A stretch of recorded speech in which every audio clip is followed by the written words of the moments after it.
في رحبه تحلو الحياة شوقا إلى المولى أتاي أسلمت روحي للإله بالقرآن اهتديت في رحبه تحلو الحياة شوقا إلى المولى أتاي أسلمت روحي للإله.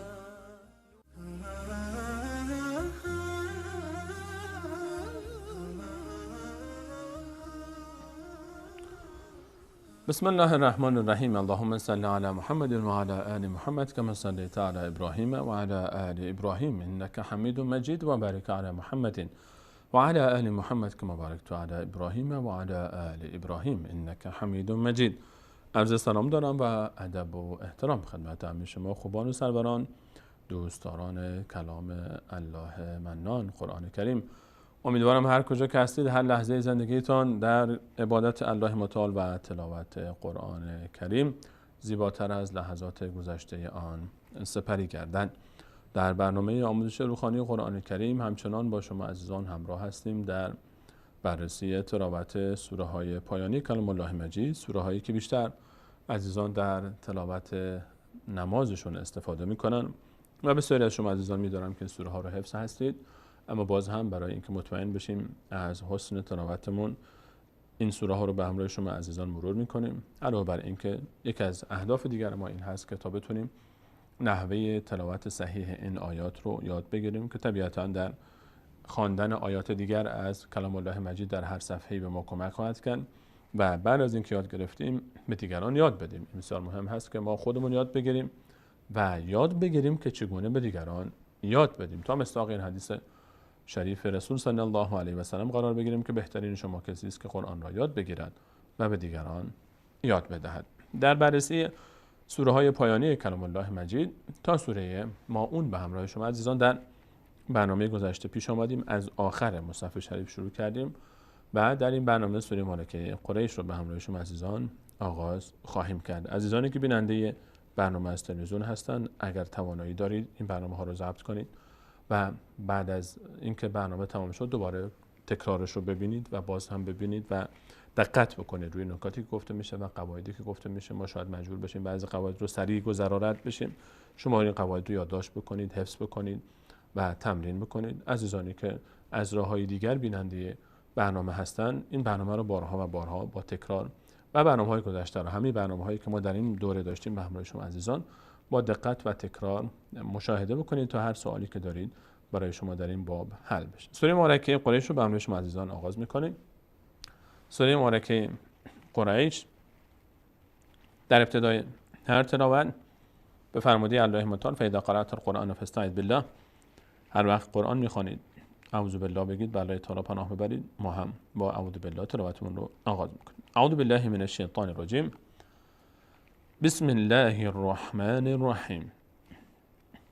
لام کسره داره، همزه‌ای بعدش داریم که اون هم کسره داره. اینجا دو تا کسره پشت سر هم. کسره علامتی است که زیر حرف قرار میگیره و صدای ا میگیره هر جا که حرفی کسره داشت. ل ا. اما چون بعد از این کسره یا آمده، این حرف یا، چون بعد از کسره حرف یا آمده، هر وقت بعد از کسره حرف یا میاد آن کسره تقویت میشه و صدای ای میگیره. اینجا نگه نمیشه ل ا، میشه ل ای. ل ای. لام فتحه داره، فتحه روی هر حرفی قرار بگیره صدای ا میگیره. اما همون گونه که وقتی کسره بعدش یا آمد که یا از جنس کسره است، حرفی است که هم جنس این حرکت تقویت کرد او رو صدای ای گرفت، اگر بعد از فتحه الف آمد، حرف الف، حالا چه به این شکل نوشته بشه چه کامل نوشته بشه، چون الف هم جنس فتحه هست فتحه رو تقویت میکنه، دیگه ا نمیشه، دیگه میشه آ. ل ای لا، اینجا میشه لا. این لام فتحه گرفته بعدش الف و میدانید حتما که حروفی که فتحه میگیرن بعدشون الف میاد اگر 8 حرف صاد، ضاد، تا، ظا، غین و قاف و خا و را باشن پر خوانده میشن. آشون پر خوانده میشه، سا، وا، خا، دهان رو سمت بالا باز میشه، اما غیر این حروف پر نمیشن. لام از اون حروف نیست، فتحه گرفته بعدش الف آمده، آ میگیره اما پر نمیشه. یعنی چی؟ یعنی اینکه نمیگیم لا، میگیم ل. اگر پر میخوانیم میشد لا، اما که الان که باریک میخوانیم میشه ل. ببینید فرقش چیه؟ لا ل، انگار که به این طرف و این طرف دهان باز میشه ل، اما لا به سمت بالا باز میشه. ل ف قو رای. این علامت ساکن اسمش روی هر حرفی قرار بگیره، خودش حرکت نداره، کمک میخواد از ما قبل کمک میگیره، آخرین حرکت ما قبل میچسبه به اون. رای. شن دو تا تنوین، این ببخشید دو تا کسره کنار هم، یا دو تا فتحه و یا دو تا ضمه رو ما بهش میگیم تنوین، که در اصل این گونه بوده که این شین یک کسره داشته خودش ش بوده، یک نون ساکن اینجا بوده، ما اون رو به خاطر اینکه راحت تر نوشته بشه، نوشتمون ساده تر باشه، شلوغ نشه، حذفش کردیم. برای اینکه چیزی داشته باشیم تا دلالت بکنه بر حذف آن نون ساکن، یک کسره دیگه هم اینجا اضافه کردیم. این در اصل یک شین کسره دار بود ش، یک نون ساکن هم بوده شن بوده، که الان این کسره دوم دلالت بر حذف اون نون ساکن میکنه. به همین خاطر همیشه وقتی که این رو می‌نویسیم اگر بخوایم بخونیم قرای شن میخونیم، قرای شن. اما اینجا چون آخر آیه است، یک قاعده ما داریم، همیشه وقتی که میخوایم آخر آیه بایستیم و نفس بگیریم، حرف آخر باید ساکن باشه. این حرف آخر باید هیچ علامتی نداشته باشه، هیچ حرکتی نداشته باشه. الان اگر بخوایم اینجا رو ساکن بکنیم چی میشه؟ شین رو ساکن فرض کنید، یا هم ساکن، شین هم ساکن. چطور میخونیم دو تا ساکن رو با هم؟ این چی میشه؟ قرای. تا اینجا که آسونه، فقط این شین ساکن رو چطور دوباره تلفظ کنیم وقتی قبلش هم ساکنه؟ قریش. دقت کنید، قریش. شین یک صدای ازش میاد اما حرکت نداره. الان من به شین حرکت ندارم، نگفتم قریشه یا قریشه یا قریشو. قریش فقط شنونده متوجه میشه که یک صدای شینی آمد. قریش لإیلاف قریش. بعد از اینکه یا رو تلفظ میکنم، قری، یک صدای باریکه رائحه شینی هم خارج میشه. قریش. این وقتی است که ما اینجا توقف بکنیم، بخوایم نفس بگیریم. اما اگر بخوایم ادامه بدیم، قریشن میشه. لإیلاف قریشن. اینجا میشه قریشن. تنوین اگه ادامه بدیم اینجا چی میشه؟ قریشن. یک تنوین داریم، بعدش چی میشه؟ بعدش همزه آمده. تنوین یا نون ساکن. هر وقت تنوین یا نون ساکن داریم ما 4 تا قانون اجرا میشه بعدش. اگر بخوایم نون ساکن آمد یا تنوین آمد، بعدش بعد ببینیم چی هست. همیشه اینو مد نظر داشته باشید، تنوین یا نون ساکن هر جا دیدید بلا استثناء، چه آخر آیه که بخواید ادامه بدید، مثل اینجا اگر بخوایم ادامه بدیم، یا وسط آیه، تنوین یا نون ساکن اگه آمد بعدش رو نگاه میکنیم. اگر بعدش حرف ب آمد، به جای تنوین یا نون ساکن میم تلفظ میکنیم. این قانون رو ما بهش میگیم اقلاب، تبدیل شدن میم نون به میم. اگر بعد از تنوین یا نون ساکن حرف یا، را، میم، لام، واو و نون آمد که سر هم نوشته میشه یرملون، نون ساکن تبدیل میشه به حرف بعدیش. این قاعده رو ما بهش میگیم ادغام، یعنی داخل شدن یک حرف در حرف دیگه. قاعده سوم، اگر بعد از نون ساکن و تنوین یک از 6 حرفی که از حلق ادا میشن آمد که همزه و ها، عین و ها و غین و خا هستند، نون ساکن همونطوری که هست تلفظ میشه از مخرج خودش. این قاعده رو بهش میگیم اظهار، چون نون ساکن ظاهر میشه همونطوری که هست. قاعده چهارم، اگر نه بعد از نون ساکن ب بود که تبدیل بشه به میم، و نه حروف یرملون بود که تبدیل بشه به حرف بعدش، و نه حروف حلقی بود که از مخرج خودش ادا بشه، آن موقع نون ساکن اخفا میشه، از بینی ادا میشه، مقداری صدا در بینی گیر میکنه و اونجا تلفظ میشه. در مثال ها متوجه خواهیم شد. الان در این مثال از این 4 تا قانون کدوم اجرا میشه؟ اگر بخوایم ادامه بدیم آیه رو، اگر بخوایم توقف بکنیم که اصلا هیچ دیگه، شین ساکن میشه، رد میشه. اما اگر بخوایم ادامه بدیم، لإیلاف قریشن، تنوین بعدش همزه اومده، حروف حلقی است، نون از مخرج خودش ادا میشه، این نون ساکن رو بعد ادا کنیم اگر بخوایم ادامه بدیم. میشه چی؟ لإیلاف قریش ایلافهم، همزه بعدش یا آمده، این یاست. این شکل برای عزیزانی که اگر یک مقداری براشون عجیب هست، این یا هست، یا به این شکل هم نوشته میشه. همزه کسره داره، بعدش یا آمده، کسره بعدش یا صدای ای میگیره. ای. فتحه بعدش الف صدای آ میگیره. لا ایلا ف. این ایلاف همین کلمه ایلافی است که اینجاست. ببینیم ایلاف همینه، این ایلافی است که اینجاست. اینجا یاش نوشته شد به اون شکل، اینجا به این شکل نوشته شد، هر دو تاش نوشته میشه. ایلا فهم، ایلا فهم، فهم. ایلا لام پر نمیشه، ایلا فهم، ایلا فهم.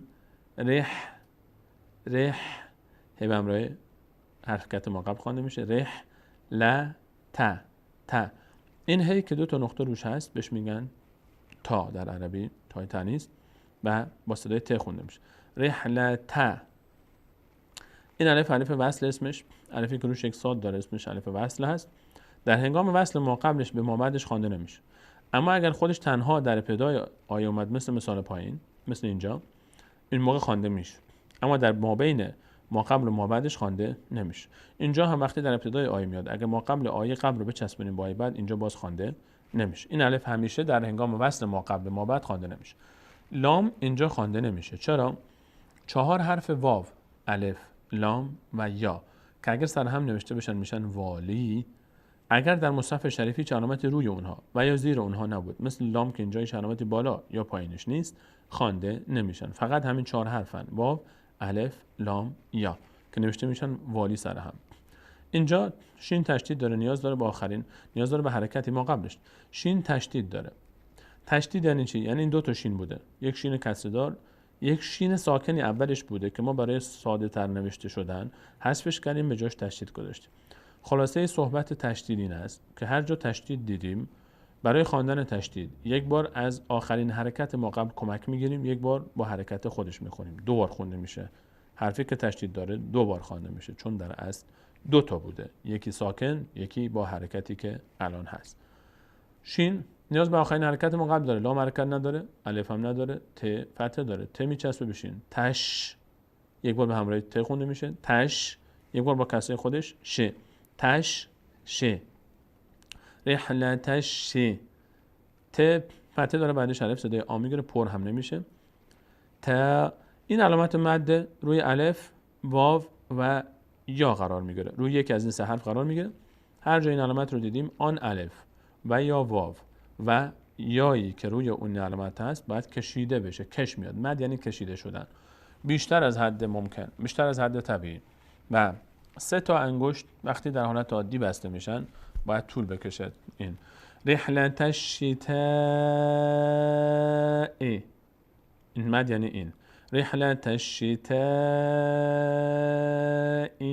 نمیگیم شتا، پر نمیخونیم، باریک میخونیم اولا، دوما مد میکنیم. رحلت الشتاء وص، اینجا معرف خوانده نمیشه، لام هم خوانده نمیشه، واو میچسبه به صاد. والصیف، والصیف، والصیف. اگر اینجا توقف بکنیم، چون آخر آیه است، الان دیگه این آخر آیه است، میشه والصیف. 2 تا ساکن پشت سر هم هست، اما بازم مثل قریش در آیه قبلی اینجا میشه که چیکار کن؟ صدا رو ظاهر کرد. در این سوره مبارکه همه آیات 2 تا ساکن پشت سر هم میاد. ویژگی که این سوره داره، اینجا هم وقتی ساکن بکنیم قریش رو، یک ساکن با ساکن میشه قریش. اینجا هم با صیف، یک ساکن صیف. فقط مقداری صدای ف رو خارج میکنیم، کسره و فتحه و ضمه بهش نمیدیم. و صیف. این آخر آیات 2 تا آیه بعدم به این شکل ساکن میاد. بریم آیه بعدی. ف، مقداری من تصویری بیارم بالاتر برای شما. فل، فل یا بو دو، ضمه بعدش باب صدای او میگیره. فل یا بو دو. این الف که علامت 0 روش هست نوشته میشه، اما هیچ وقت خوانده نمیشه، هیچ وقت خوانده نمیشه. این الفی که علامت 0 روش هست. یک الف دیگه ما داریم که علامت بیضی شکلی روش هست. این 0 اون بیضی شکل روی مثلا کلمه انا میبینیم میشه همیشه. اون الف در هنگام توقف خوانده میشه، اما در هنگام وصل خوانده نمیشه. اما این الف هیچ وقت خوانده نمیشه، چه توقف بکنیم چه ادامه بدیم. فلیعبدو رب فتحه بعدش الف صدای آ اما پر نمیشه. ها ذا، این هاذاست به تنهایی، اینم فتحه بعدش الف صدای آ میگیره. هذا، این الف در هنگام وصل خوانده نمیشه. لام ساکنه نیاز داره به آخرین حرکت ما قبل. الف حرکت نداره، این الف هم حرکت نداره. ذال فتحه داره، باید بچسبه به لام، میشه ها ذل. اینجا دیگه نمیشه ها ذا. چرا؟ چون شکل کلمه بعد در تلفظ کلمه قبلی تاثیر گذاشت. اگر این کلمه به تنهایی می بود میشد ها ذا، اما چون این کلمه لام الان نیاز داره به فتحه زال، دیگه زال مستقیم میچسبه به لام و این الف هیچ تأثیری ندارن، میشه ها ذل بیت. این ت اگر ادامه بدیم میشه بیت، اما اگر توقف کنیم آخر آیه، که مناسب تر هم این هست که توقف بکنیم آخر آیات، باید ساکن بشه. وقتی ساکن بشه بیت، الان یک ساکن قبلش هم داریم، این مقداری در دو تا ساکن که پشت سر هم قرار میگیره مقداری تلفظش سخت است، اما با تمرین حل میشه. بیت زیاد حرکت نباید بدیم، نشه بیت. اگر گفتیم بیت خب کسره بهش دادیم دیگه ساکن نشد. بیت یک فقط صدای ت ظاهر بشه، نشه بیت اینجوری نشه. بیت هذا البيت فليعبدوا رب هذا البيت الذي. الف اینجا الف وصل در ابتدا آمد. مثال بالا الف وصل در مابین بود، ما قبلش با ما بعدش میچسبید الف خوانده نمیشد، اما اینجا در ابتداست. الف وصل هر وقت در ابتدای آیه آمد نگاه میکنیم متصل بعدش چیه. اگر لام آمد، اگه بعدش حرف لام بود، چه آن لام خوانده بشه و یا نشه مهم نیست، الف فتحه میگیره. اینجا الف خودش حرکتی نداره، مجبوریم یک حرکتی بهش بدیم. چرا مجبوریم؟ چون بعدش تشدید داره، ما باید این تشدید رو یک جوری با حرکت ما قبلش بخوانیم، یا باید این آیه رو بچسبونیم به این آیه که اینطور بگیم رب هذا البيت الذي ت رو بچسبونیم به لام. اینو میشه، اشکالی نداره، اگه کسی بخواد این آیه رو به آیه بچسبونین الف خود به خود حذف میشه. اما اگر بخوایم اینجا از اول آیه شروع بکنیم مجبوریم الف رو حرکت بدیم. حرکت اگر بعدش لام آمد بهش فتحه میدیم. هر وقت الف وصل در ابتدای تلاوت بود و بعدش لام قرار گرفت بهش فتحه میدیم الذی. اما اگر الف وصل اول تلاوت بود بعدش لام نبود، نگاه میکنیم به اولین حرکت بعدش که کسره است یا فتحه است یا ضمه. اگه کسره بود بهش کسره میدیم، اگه ضمه بود بهش ضمه میدیم، اگه فتحه بود دیگه بهش فتحه نمیدیم، وقتی که بعدش لام نباشه باز هم بهش کسره میدیم. مثال هاش انشاءالله که عزیزان متوجه خواهند شد. الذی، اینجا مد روی یا آمد. مثال بالا مد روی الف آمده بود، اینجا روی یا آمد، اینجا هم باید بکشیم یا رو. الذی به اندازه بستن سه تا انگشت. الذی اعطا تا ساکن هست. اعطا در حروف ساکن عزیزان دقت کنید که 5 حرف وقتی که حرف ها ساکن هستن، 5 حرف قاف تا با جیم دال، قاف تا با قاف تا با جیم دال که اگه سر هم نوشته بشن میشه قطب جد. این 5 حرف وقتی ساکن باشن و اونها رو به صورت ساکن تلفظ کنیم مقداری صدا میلرزه. اصل در ساکن اینه که صدا نباید بلرزه، باید حرکت نکنه، حرف اصلا نباید حرکت کنه، اما در این حروف مقداری صدا میلرزه. مثلا الان ببینیم اینجا نمیگیم میگیم اعطا مقداری تا میلرزه. اعطا هم اطعم هم. میم اینجا علامتش رو نگذاشته شیخ عثمان تا، چرا؟ چون یک میم دیگه بعدش داره و این میمی که بعدش آمده چون تشدید داره خود به خود دیگه اون میم اولی هست میشه، میچسبه به میم بعدی. مقداری تاثیربارتر داشته باشیم. اینجا این به جای این میم ما چون میم بعدی تشدید گرفته، 2 تا میم بوده، میم اول ساکن بوده، میم دوم کسره داشته. شیخ عثمان آمد خلاصه کرده، میم دوم تشدید گذاشته تا مستقیم ما این ه رو بچسبونیم به میم، این میم اول رو دیگه نیازی نباشه که تلفظ کنیم. این همی چسب به میم میشه اطعمهم هم من. دوباره یک نون ساکن داریم. نون ساکن اینجا علامت ساکنش مخفی شده. چرا؟ چون بعدش جیم اومده. ما در ابتدای صحبتمون گفتیم که بعد از نون ساکن وقتی که نه حرف حلقی باشه، نه یرملون باشه، نه با باشه، اون موقع اخفا میشه، یعنی از بینی ادا میشه. به همین خاطر ساکنش رو هم مخفی کرده شیخ عثمان طاها. من جوع اینجا تلاوت اینجوری میشه، از بینی ادا میشه. من جو زمه بعدش با صدای او جو من جو عین. دو تا کسره با هم تنوین تشکیل میدن. یک نون ساکن بوده اینجا، یک عین بوده با کسره یک نون ساکنی بوده حذف شده عین. بعد از نون ساکن واو اومده، از حروف یرملون ادغام میشه. یعنی به جای این نون ساکن کسره دوم که نماینده نون ساکن بود، به جای اینکه بگیم جو عین میگیم جو عیو. به جای این نون ساکن بعد واو تلفظ کنیم، چون گفتیم هر وقت بعد از نون ساکن حروف یرملون یک از حروف یرملون بیاد که واو از اون حروف هست، نون تبدیل میشه با حرف ما بعدش یعنی واو. الان ما در حالت عادی میشد جو عین، اما میشه الان جو عیو. جو عیو و یک واو ساکن یک واو فتح دار. جو عیو و فتح بعدش حرف صدای و آمنهم من. این میم میتونیم این میم رو در نظر نگیریم، کلا هر رو بچسبونیم به میم، یا تشدید این رو در نظر نگیریم، این رو ساکن در نظر بگیریم. مهم اینه که دو تا میم اینجا تلفظ میشه. این میم اولی رو در نظر نمیگیریم، همی چسب به میم. هم من. نون اینجا ساکنش ادا شد. اینجا ساکنش شکل ساکن نوشته شد. دقت کنید عزیزان روی این دو تا مثال. این نون اینجا ساکنش رو نوشته شیخ عثمان طاها، ولی اینجا ننوشته. اینجا این نون ساکنش ظاهر نشد. چرا؟ اینجا چون بعدش جیم آمده بود اخفا میشد. اینجا بعد از نون خ آمده. خ از حروف حلقی است. اینجا اظهار میشه، یعنی نون همون گونه که باید باشه باید خوانده بشه. به همین خاطر اینجا نون ساکنش ظاهر شده، یعنی اظهار میشه. اینجا نون رو ما از اونجوری همونجوری که هست ادا میکنیم، میگیم من خوف، من خوف. اما اینجا نمیگفتیم من جو، میگفتیم من جو. نون از بینی ادا میشد، مقداری هم روش توقف میشد، مخفی میشد. صدای نون در بینی ساکنش رو هم مخفی کرد شیخ عثمان طاها. من جو. اما اینجا نون مخفی نمیشه، اینجا ظاهره. من نمیگیم من خوف، نه، نون رو همونجوری که هست ادا میکنیم و سریع رد هم میشیم، روش وای نمیست. من خوفن بوده که این تنوین میمش به این خاطره که اگر بخوایم بچسبونیم به سوره بعد بسم الله، بعد از تنوین ب میاد، بعد از نون ساکن وقتی ب بیاد تبدیل میشه به میم.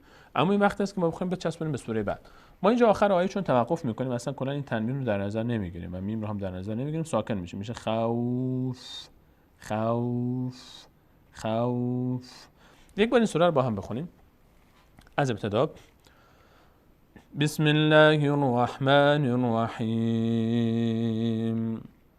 لإيلاف قريش إيلافهم رحلة الشتاء والصيف فليعبدوا رب هذا البيت الذي أطعمهم من جوع. اگر توقف بکنیم اینجا دیگه باز هم چون حرف آخر ساکن میشه. الذي اطعمهم من جوع و آمنهم من خوف. نون این میم وقتی تشدید داشته باشه و نون تشدید داره، میم تشدید داره، مقدار در هنگام تلفظشون صدا رو به بینی میاندازیم و توقف میکنیم. اینو بهش میگیم غنه. آمنهم مقداری روش وای میستیم، بعد صدا از بینی ادا میشه. آمنهم من خوف.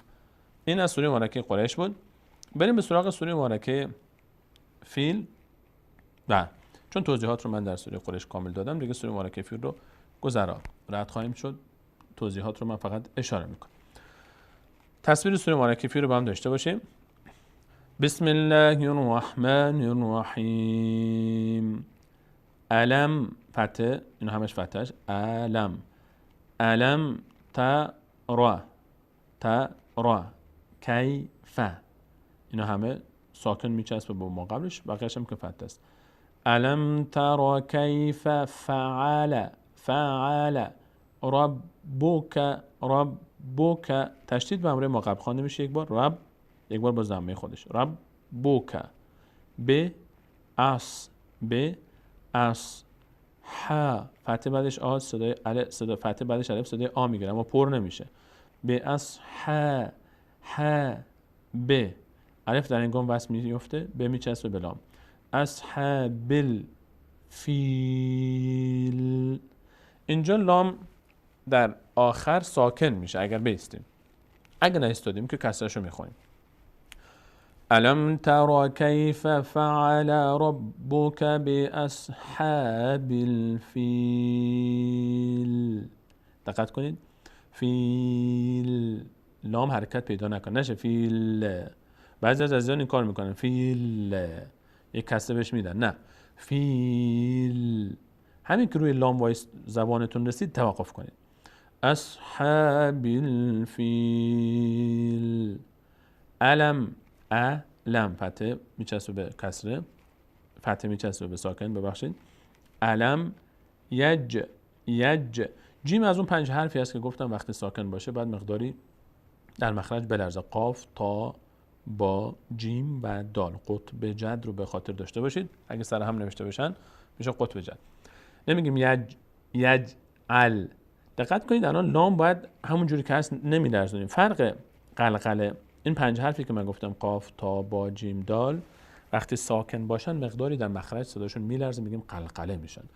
اما لام اینطور نمیشه. الان فرق جیم و لام در چیه؟ جیم میشه یج ال. لام هیچ حرکتی نمیکنه، نمیگم ال نه ال. اما جیم اینطور نمیشه، یج نمیشه، یج مقداری میلرزه اما حرکت پیدا نکنه. یجعل، الم یجعل. میم هم اینجا حرکت نمیکنه، لم نمیگم لم نه، اما جیم الم یجعل، الم یجعل کیدهم. فی ضمه کسر بعدش یا، فی تضلیل اگر ادامه بدیم که اینجا ساکن اگر باشیم، اگر آخر آیه بستیم میشه تضلیل. و اگر اینجا ادامه دادیم چون تنوین بعدش واو آمده، اینجا چه اتفاقی میفته؟ تنوین بعدش واو آمده، ادغام میشه، یعنی به جای تنوین واو تلفظ میشه فی تضلیل و ارسل، فی تضلیل و ارسل. اما اگر استادیم فی تضلیل و ارسل علیهم طیرا، تنوین بعدش همزه آمده، اینجا حروف حلقی است، اظهار میشه، طیرن. نون همون جوری که هست ادا میشه، طیرن. ابا فتح بعدش الف صدای آ اما پر نمیشه، ابا بیل ابابیل. و ارسل علیهم طیرا ابابیل. بریم خط بعدی. طر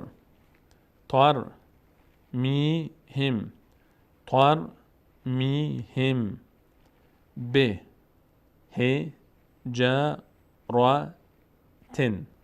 تون تنوین بعدش میم اومده، تبدیل میشه به میم، ادغام میشه.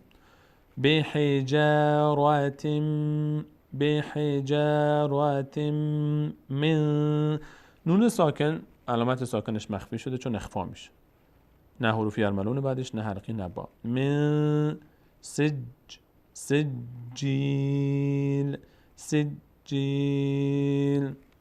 فجعلهم کعصف. اینجا هم تنوین بعدش میم اومده، چی میشه؟ ادغام میشه، تنوین تبدیل میشه به حرف میم ما بعدش، کعصف. چون میم تشدید پیدا میکنیم مقداری غنه میکنیم، یعنی صدا رو در بینی نگه میداریم، روش توقف میکنیم. کعصف مأکول اگه توقف بکنیم. یک بار دیگه این سوره رو با هم دیگه تلاوت میکنیم. بسم الله الرحمن الرحیم. ألم تر كيف فعل ربك بأصحاب الفيل ألم يجعل كيدهم في تضليل وأرسل عليهم طيرا أبابيل ترميهم بحجارة من سجيل فجعلهم كعصف مأکول. این هم از سوره مبارکه فیل بود که مهمون عزیزان در این برنامه و سوره مبارکه قریش رو تلاوت کردیم. انشاءالله که عزیزان اگر سوالی در این دو تا سوره داشتن براشون حل شده باشه حتما بیننده برنامه‌های بعدی ما هم باشید تا سوره های دیگری رو هم به همراه شما عزیزان تمرین می‌کنیم و مرور بکنیم و شبهات و سوال‌هایی که در این سوره هم هست برای ما شما عزیزان حل بشه. تا برنامه بعد الله یار و نگهدارش.